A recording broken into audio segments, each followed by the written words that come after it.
Good morning. Welcome to Hope's Devotion on this Wednesday, May the 19th. As I was reading through a series of Bible studies called Finding Freedom from a Broken Past by Thomas Nelson Publishers, I saw myself in some of the stories of the broken lives written there. And as I look around, I see other people who come from hurtful, sometimes devastating histories. Some have experienced physical, mental, even sexual abuse. Not just women, men too.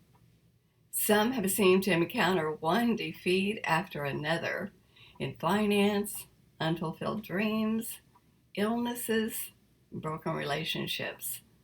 Others have suffered through injustices, unfairness, ridicule, and oppression.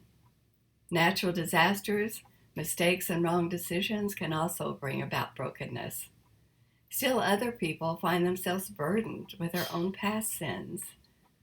So if you feel that you're a victim of a broken past, how do you recover and become a survivor? It's not easy. The old tapes keep playing in our heads, making us feel unworthy, unloved, unacceptable, and undesirable. We can become bitter, angry, revengeful, or we may feel full of remorse and feel defeated. Some brokenness was not our fault. It may seem like it was, but it wasn't. Other times, it is our fault. It's from our own doing. Either way, through the actions of someone else, our own doing, we feel broken and at lost. So what can be done? The Bible studies that I read teach the importance of forgiveness. To quote, forgiving someone is not saying that what they did didn't matter. Forgiving is not a blanket to throw over sin to simply cover it up. There was a story told of Clara Barton, the founder of American Red Cross, who was once reminded of an injustice that she had suffered many years before. Don't you remember? She was asked. No, Clara firmly replied. I distinctly remember forgetting that. Forgiving releases us from harboring the emotions that resulted from the action. We live in a broken world, for sure, and everyone has dealt with other people's bad actions at one time or another.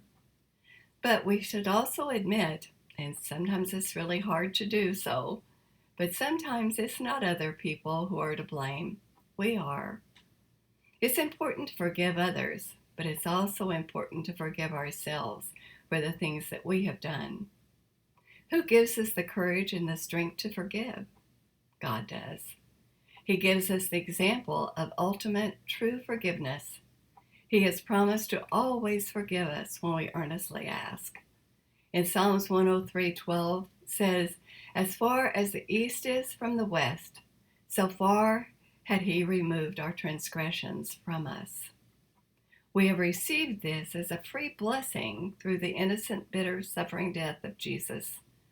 Then if God says he forgives us, and he does, he will enable us to forgive ourselves and to forgive others.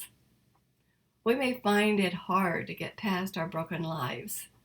We may allow the old tapes to play in our heads, and all the old emotions can stir up from time to time.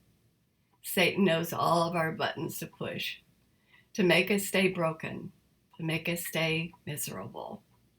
But as we continually turn them over to our forgiving, loving, and consoling Father, he will not allow suffering to be the end of the story. But as the Bible studies that I read proclaimed, there will be joy at the end of your story and mine. Amen.